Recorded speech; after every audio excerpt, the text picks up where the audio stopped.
comic exposure begins. 3, 2, 1. Welcome to the Comic Exposure Podcast. My name is Josh, and with me is my bandaged up scientist fleeing from his past, the one, the only. It wasn't me. It was the Invisible Man. Travis Ratz here. Travis Ratz and I are bringing you the Comic Exposure Podcast, where we dive deep into graphic novels and trades. And this is a comic book club episode. It is our first book of May.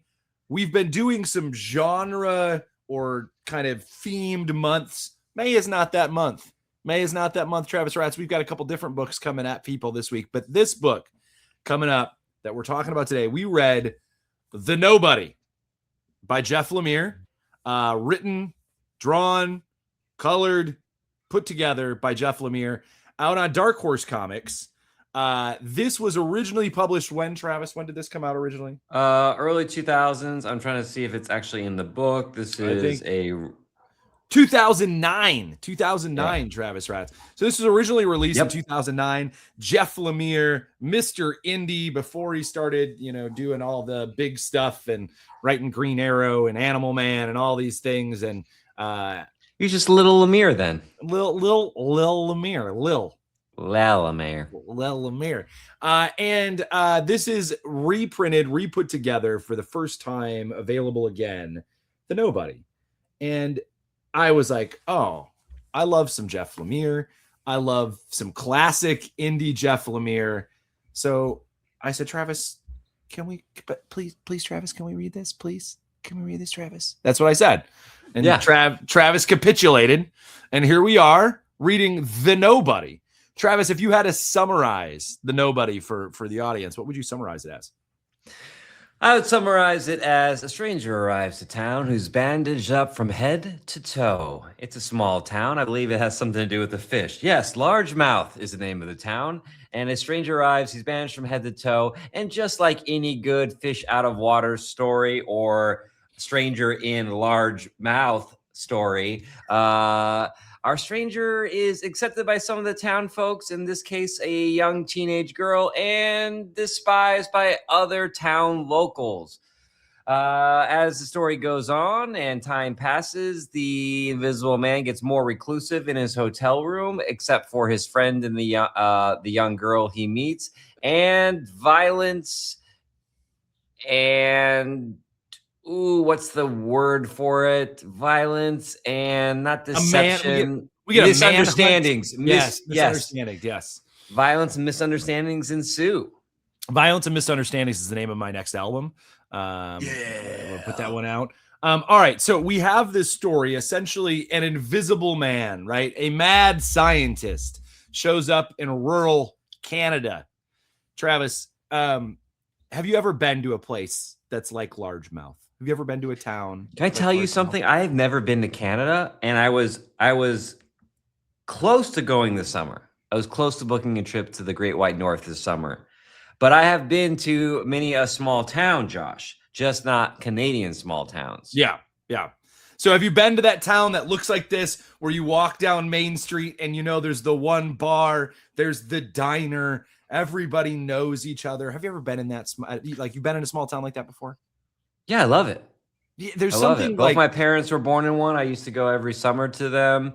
They're quaint. I mean, they have their issues. They have their issues. They can sometimes get stuck in a certain time periods, and it feels like they're a little bit out of time in good ways, but also in bad ways. And this is very much one of those towns. Correct. This is an interesting. I like the idea that on the back of the book, on the back cover, it says the story of the Invisible Man retold in present day rural Canadian town. And it is that, I mean, I don't know, you can't tell that it's Canadian. It could be any rural town. It's not like they're like, hey, get a Molson, bud. Hey, bud. No. You watched the Oilers last night? That's not happening, right? So you just know that it's a small rural town. It doesn't feel uber Canadian in any way. Jeff Lemire's Canadian, and he loves to write about Canada. Like he has all of his little small towns that he writes about in his books. I really kind of as someone who grew up in a pretty small town, who grew up in that place with one bar and a diner, right on the main street, and then one video store that was owned by the same people who owned the towing company, right? And then the furniture store that was owned by the people who had the mortuary place, right? Like this weird small town feeling in a small town like that. Because in small towns, you could still have middle-class dynasties. Yes. I love that term, that middle-class dynasty. So what we get this girl who feels alone and wants to escape her small town, follow in the footsteps of her mother who took off. And then we have this guy who's escaping. John, who's escaping the large town to be kind of alone. And what he learns is it is not easy to be alone in a small town. There's always people in your business, Travis Rats, especially when you're the dude coming in head to toe wrapped in bandages. Let's talk a little bit about this story structure, right? When reading this, what did you think of it? What did you think of Jeff Lemire's Invisible Man? Well, again, when I read it, I just misunderstood it as Jeff Lemire's new book, and because it's came reprinted like last year or earlier this year, and quickly when reading it, I was like, huh, this feels like, wow, he's going back to his roots. This feels like Underwater Welder. Like the art style and just kind of the writing, like Essex, Essex County, yeah. And then I looked it up, like, oh, it's a reprint on there, and I was like, oh, so it is older Jeff Lemire, which the structure then makes sense. His older structures would kind of tell these tighter, smaller stories. So it was almost like the location was framing the story in the situation more than like a 3-act structure, even though there is a plot structure to it. Stranger comes in, meets someone, their relationship escalates. There is a stranger who comes in that starts the climax off, but it just feels aimless isn't the right word, in the sense that it does have a direction. We're pulling on this trope of a stranger coming into town, just like any old, 80s Hulk episode, right? Bruce Banner wanders into a town, and then some strangers disagree with him, and he has to end up leaving by the end of the story. But yeah, I thought that it was coming off of our Absolute books, which were superhero books. It felt nice to ease into something where you didn't know what this was going to build towards, and you didn't quite know the stakes the way you clearly do in a superhero story. So again, if we read 6 books in a row like this would probably get old, and I'd be like, can we get some stakes, please? And can we get like a little bit more like pageantry and spectacle? So it was nice. What did you think? Structure-wise, I think structure-wise, the stakes don't get real until the very end of the book, right? So it is a very sort of like, it's a very talky comic book, right? Which I do love that, right? It's very small, it's very intimate, it's very sort of like, let's see what life is like in this town. Let's see what this relationship, this kind of companionship is like between these people. Let's build on the idea of you have this girl who wants to escape, this man who wants to escape, and they find trying to find her name, but I'm coming up short. They're in the same town, right? And they're kind of, dealing with trying to figure out what they're doing, right? Well, I think it goes back to sorry, I interrupt you. Go ahead. Yeah, no, it's this very sort of like small, quaint story, and then it almost feels out of nowhere. His old science partner shows up, and then it ratchets up really fast, right? It goes to a very quick, hey, this is a big building thing. things pile on top of each other, the misunderstandings, but really misunderstandings. He kills 2 people. So we are or he kills 1 person, attacks a police officer. So it's not as though he's like innocent in all of this, but it just kind of builds and builds and builds through this. But right at the very end. How much do you know about the Universal monster, the Invisible Man? That's kind of like I never watched the Universal film. I'm gonna tell you, I read 40s. The book. I read the book, the H.G. Wells one, when I was in like 6th grade. Right. Yeah. I remember I did it for a book report. And the only reason I remember I did it for a book report is because my mother helped me craft an elaborate cover of it, which does remind me of this. It was the gauze. We used actual like gauze to build the face of the Invisible Man on it. You remember book posters? Yes. God, do you remember posters in general? Like you'd have to go and you get the poster board, and if you messed up, you're like, your parents never got you 2 poster boards. No, because just 1. It was like you can do this right the first time, Yeah. and you never stored them up. You never had like a place in the house with like 6 poster boards in there. You're like, it was always the night before. You're like, oh crap, I got a poster due tomorrow, and then your mom would have to take you to the store. I gotta go to the IGA and get myself a poster board. But I used to always find a way to draw comic book characters into it. It'd be like Wolverine with like a thought bubble talking about where the red fern grows, bub. I love it. I love it. So I haven't read it in a really long time. So I'm curious. And if we were a better podcast that did research, we may have looked at the actual story of the Invisible Man.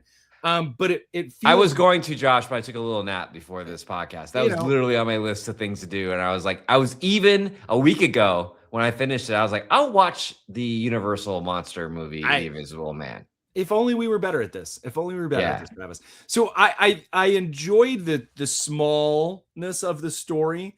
I thought that it spun up almost too fast at the end of it.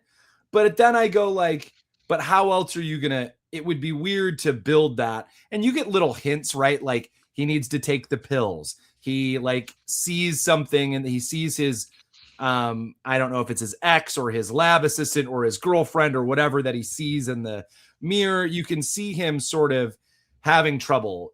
Vicky, found her name, the girl in the story. Thank you. Sees him retreat. And so you're like, okay, things aren't good. But all of a sudden, when his ex-lab partner shows up, that's like the sort of inciting event that you're waiting for almost 3 issues worth of story. And that feels very Jeff Lemire, right? That feels old. Let's just tell a story. Right. Well, here's something that I realized the Lemire that I like, and it is this Lemire and Underwater Welder and Sweet Tooth.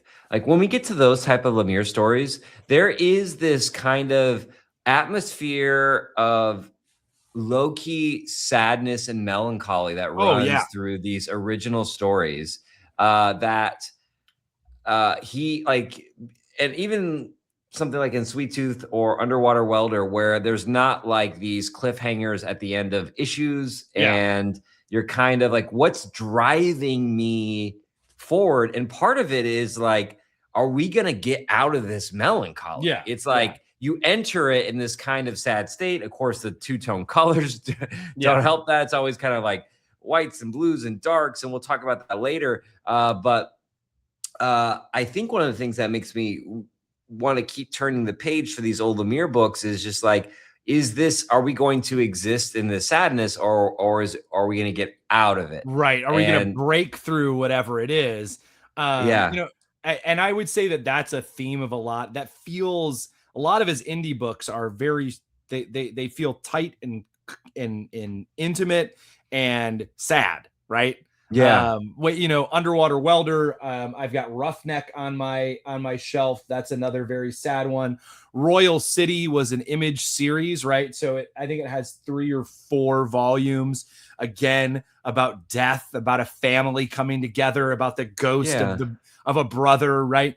All of these things are they are. Sweet Tooth is sad. Sweet Tooth is sad. He has another one, Minor Arcana, that's out right now that also has that sad.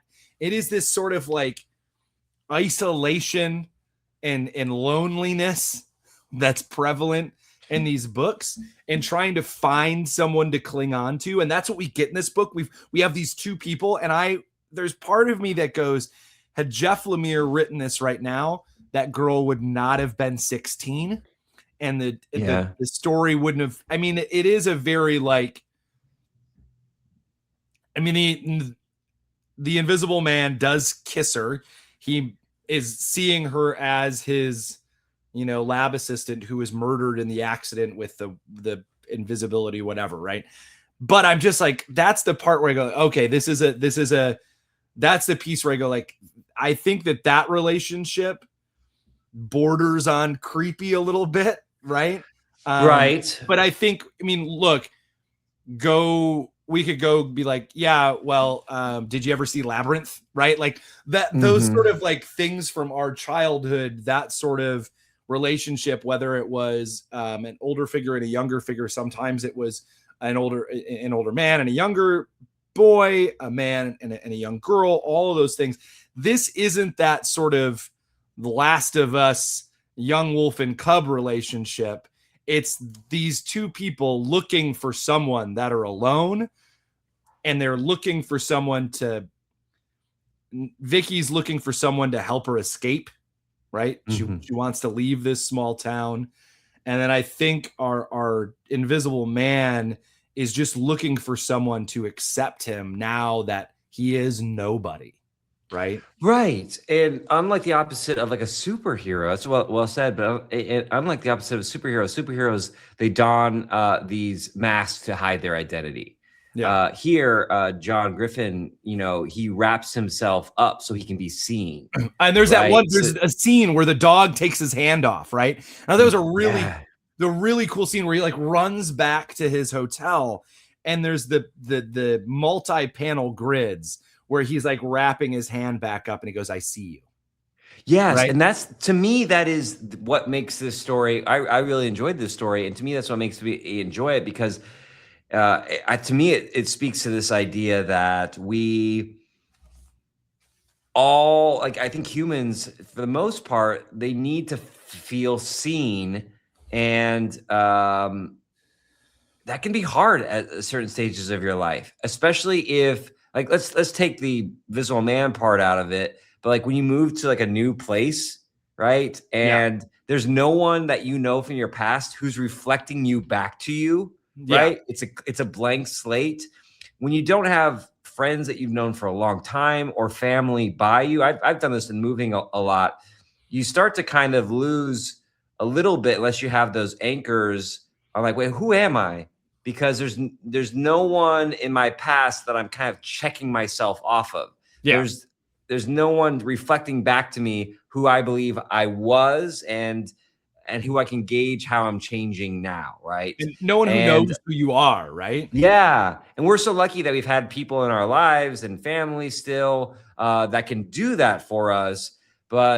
And I think a majority of people probably do, but there's a portion of people on the planet who just don't have that, whether it's due to just tremendous loss, whether it's due to self-imposed kind of exile. And that does have like consequences on your identity and how you see yourself. And your scene that you pointed out where you can literally see his panic on his face when he just can't see his hand anymore. He needs some sort of to see his reflection of himself. Right. And I think Vicky offers that thing for him. It's a person who sees him and a person who wants to like be there for him.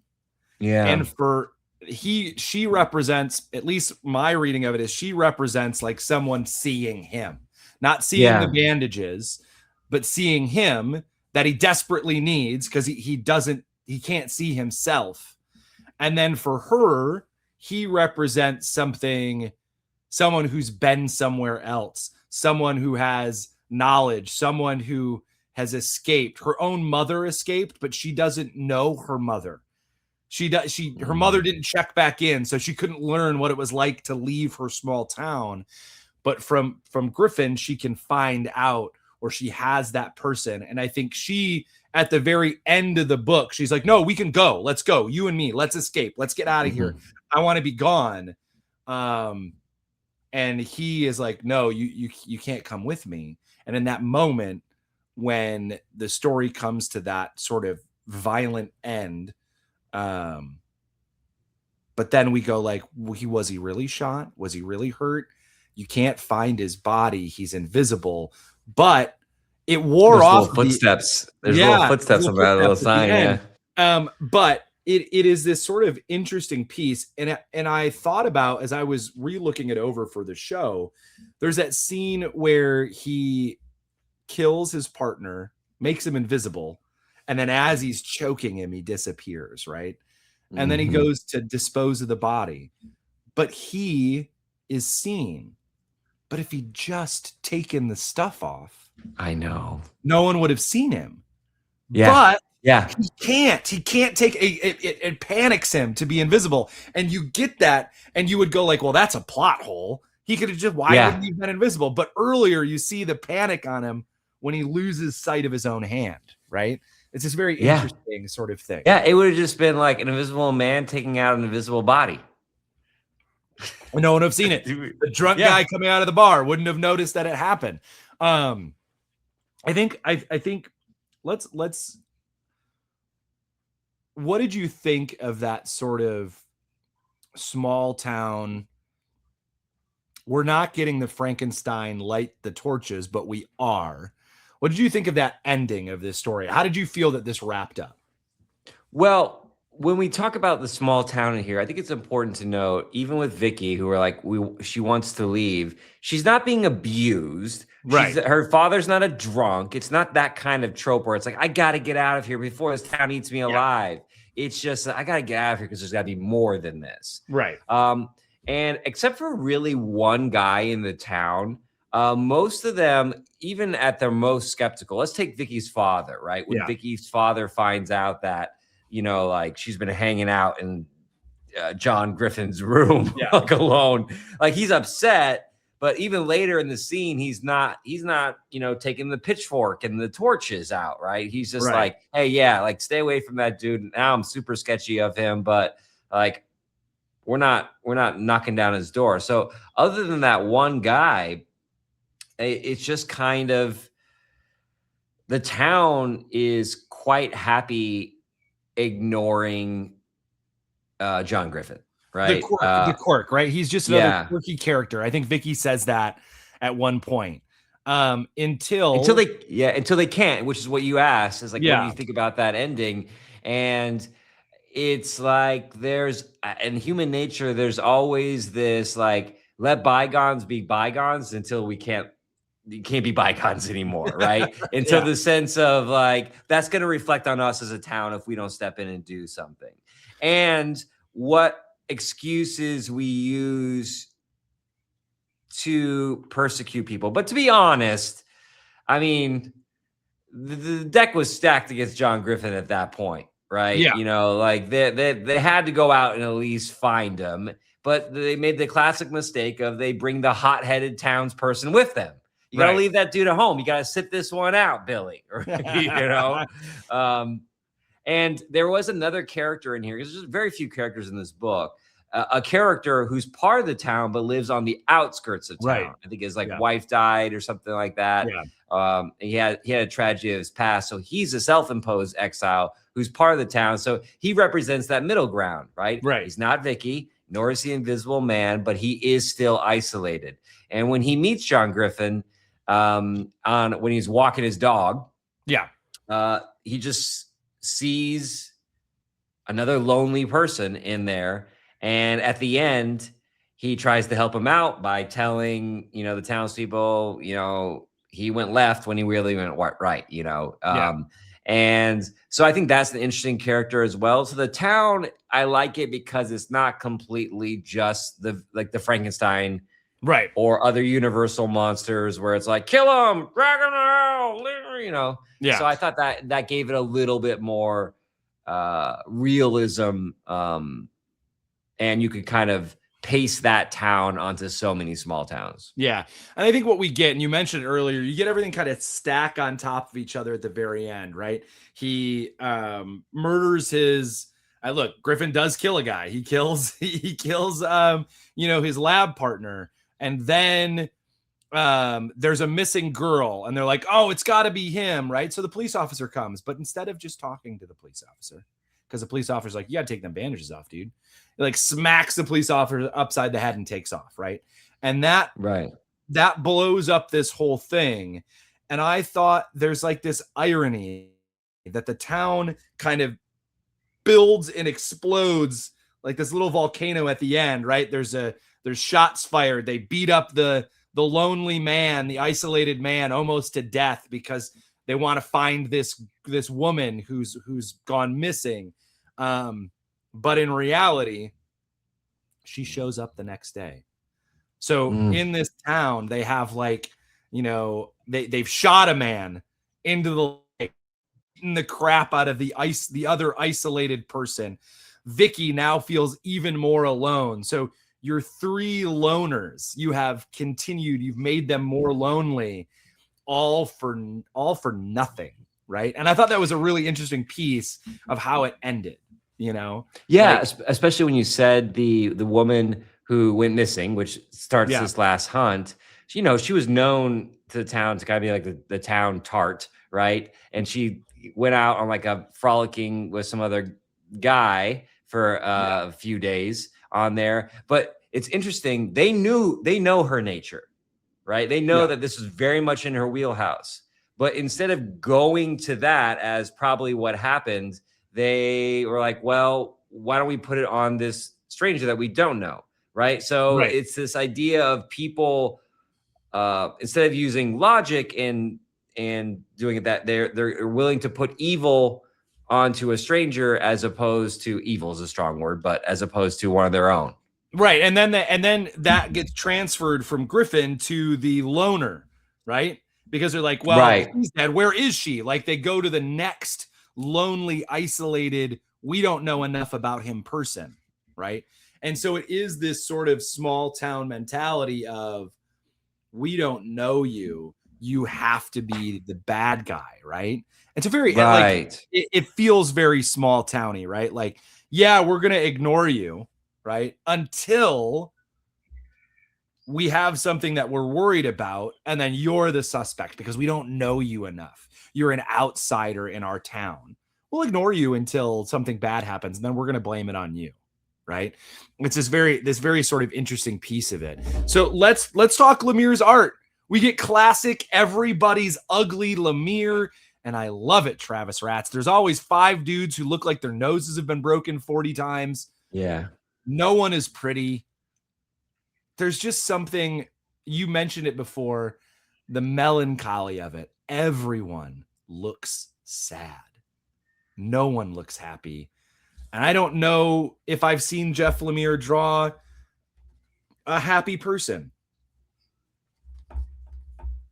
No, I'm flipping through right here, and other than the family photo, there's like no smiles on there. Yeah, I think this is where I think, if you're just used to reading superhero comics and you've heard about Jeff Lemire from his superhero worker, he's been talked about a lot, and you're like, I want to go pick up Sweet Tooth. I want to go pick up Underwater Welder, some of those things that are always in his bios and books. For some people who are used to kind of like that mainstream comic art, this is something that I think is we talked about this before, it could take a little bit of getting used to. But we've read so much Lemire that this just feels like returning. It feels comforting to me. Like the grotesqueness of Lemire at this point just feels like, here we are again. We do at least one Lemire book a year, and it's that time, right? Is that time just to get sad, and the blue wash that he uses throughout this book also is that, like, it sets one. I mean, there's some scenes that are, it's this weird small rural town. It's snowing at parts of this story. The trees don't have leaves, right? You get this sort of like, it feels cold. It feels isolating. It feels sad, right? That's what that blue gives us, this sort of like baby blue that he uses to kind of color the backgrounds and give texture and shadow to things. And what did you think about the Invisible Man's design? Even though this isn't following the H.G. Wells story, it's a new take on the Invisible Man. A lot of those design elements are on there. What do you think about the Invisible Man, either in this book or just his aesthetic as a universal monster?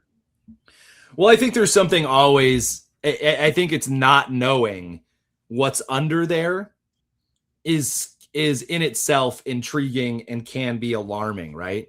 So, and plus, I mean, if we're gonna put it into film, you have to do a way to show the person there, right? You have to be able to do that. And the same thing in an art like this, you have to give me a way to show him. And outside of putting a ski mask on him, right? Outside of like, which you could do, which I'm surprised. Yeah, I was just thinking that, that would be the modern take on it, right? Like Jeff Lemire didn't lean into that Canadian, give me the until the very end, right? He has to throw one on real quick, kind of pulled on at the end with sunglasses as opposed to his goggles, and because he has to strip down to escape, he finally strips down to escape. But then you see him with the sunglasses and the ski mask on, and it's classic, right? Like that Invisible Man, because of the Universal movie, because of the Universal monster, the Invisible Man, you have this image, and I don't know how you change it, right? It's like Dracula's supposed to have that big stupid cape, right? The Wolfman has the tattered sleeves, right? Like draw me the creature from the Black Lagoon and try not to make him look at, how do you not make him kind of look like that Universal monster? I do like this idea. There's this scene in it where he's kind of sitting on the bench and he's got the plaid coat on with the fuzzy collar, and that feels very rural and very Canadian. And you see him with plaid on at times, and that sort of like hunting jacket sort of thing he's wearing. And I think that feels very rural and very Canadian. So I like that, right? It's not like he's not hiding in New York with the trench coat on, right? Like, no, he's like the dude from Northern Exposure. Yeah, right. Like just wearing some New York gear in the middle of that would be weird. Sicily, right? Alaska. Yeah. So the idea that he's like looks that rural part in this, I think it's kind of a quaint way to do it. There's this one beautiful art scene in here where like he jumps into this lake to like save Vicky, but it's like his wife in there. For me, it's location 80, I guess. So maybe page 80.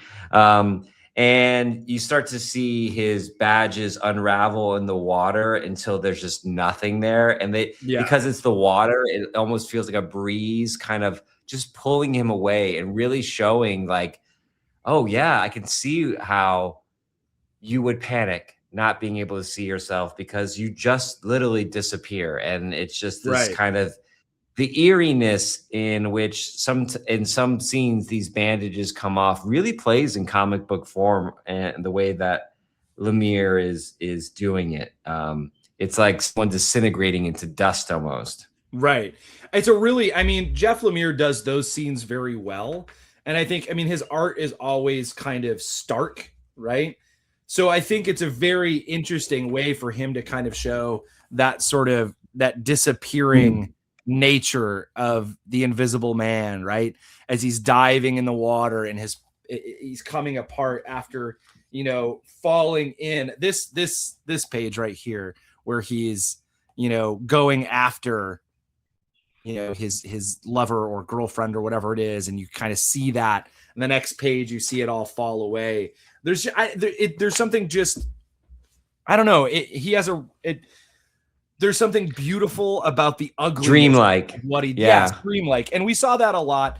We see that a lot in his books. He plays with that sort of surrealism of losing and loss and how it feels to like not be present or see something in a different way, right? Like everything I've read from him when he draws, there are those sort of dreamlike scenes where you see that happen, where he plays it's grief, it's melancholy, surreal.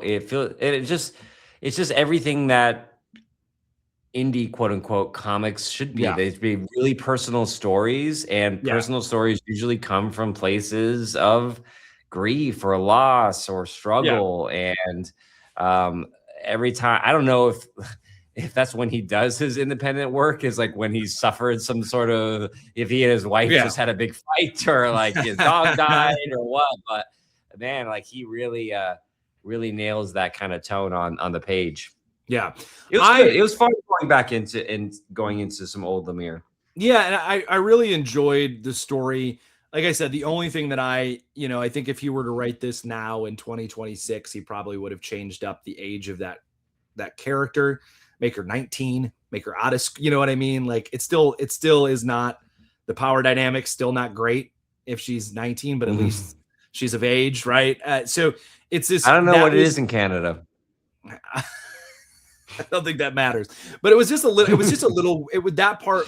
That was the one part where I was like, it's a little weird. This high school student gets off her bus, and the bus driver's like, "Yeah, go. Yeah, it's fine." It takes 45 minutes. But throughout the whole book too, it does help you because that and like the killing of the guy, his old lab partner, who does seem very nefarious, just kind of keeps him from being wholly good or like being completely like, oh, what a tragic character. It's like, no, your ambition and caused you to test this out in yourself. That was a bad move on there. You killed a guy who came to do it, even if it was to keep him from doing that. And you're not creating proper boundaries with someone who's significantly younger than you on here. So while it's nice to see you might have survived this story, if you died, we're not going to be looking for the sequel. Right. Overall, interesting kind of take on the Invisible Man. As always, Lemire is able to kind of dabble in this sadness, and you walk away from this book just being like, like it's just, it is this wash. And I think there's something cathartic about reading sad things, right? To let you kind of be sad. I think that's one of the things that literature is great at. It lets you feel things that maybe you're not always open to feeling, right? Like, I don't want to be sad. But then when you get a moment to be sad or have this sort of like experience, you get to go, okay, wait, actually, that was kind of nice to feel feelings. Right. Especially also it comes from the place of, okay, Jeff Lemire is the writer and creator of this. And he imbues this sadness that is in so many ways so much more saturated than maybe I've ever felt. And I was like, whoa, I thought I was sad. This Lemire guy really has gone into this place as well. Yeah. You know, like he's been there as well. Yeah. But I really enjoyed it. I would definitely, if you like Lemire, if you've liked some of his modern stuff, I think this was a good. I always like when we get a reprint of classic stuff that maybe you can't get your hands on. There are a couple like indie artists that we read early on that I will always go back to, right? So Lemire and Matt Kent are two of those like indie guys who I'm like, okay, they put out something new. I want to see. I want to feel it. I think is really what it is, right? Daniel Warren Johnson is another one for us. They create art that isn't always beautiful, but it is in its own unique way. And then they always make me feel something, either confused or lost or,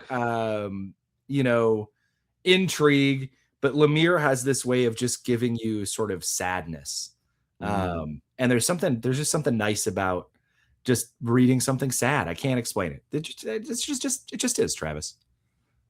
Yeah. Well, what are we reading next, Josh? Is it going to be a sad book or a happy book? It's going to be an incredibly Catholic book on the next episode of the Comic Book Club with Comic Exposure. So sad. Yeah. So we just read 3 superhero books last month. This is our nice little May comic book palette cleanser with the Nobody. And then, of course, we're going to jump back in. We are reading Daredevil, Cold Day in Hell. which is a kind of Another cold book. Maybe that's our theme. Yeah, maybe Cold it is May. a cold book. It is a kind of old man Logan take on Daredevil. I figured, like, look, we're the Daredevil show is about to wrap up. I'm watching it. You're watching season 2 of Daredevil Born Again. So let's read an incredibly Catholic, incredibly guilt-ridden version of old man Daredevil. Like Matt Murdock at his oldest and saddest. Get out the way, old man Murdoch. You're too late to get your supper. So that's what we've got next coming up on Comic Book Club. Check it out. You can find us on the internet places on the internet, comicexposure.com. We also are on Instagram at Comic Exposure. Follow us. We let you know what books are coming up, when episodes are out, share a little bit of the interiors of the books that we're enjoying, share a little bit about what else we're reading and what's going on in our comic book world. So hang out, follow along, give us a listen, write us, rate a review, rate a review. There we go. Rate us, write a review on your favorite. We're on YouTube now. I don't know if you mentioned that. Yeah, we're on YouTube. You can find us on YouTube at Comic Exposure there. Our episodes, last month's episodes are all up. So all of our absolute books are there. You can check them out. Give them a solid look. Give them a little peek. All right. Anything else, Travis? Anything else you want to share with the people? Nah, that's it.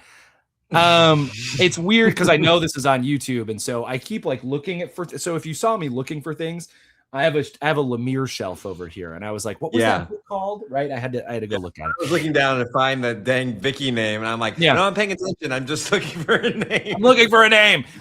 So folks, thanks for tuning in, and we'll see you next trade.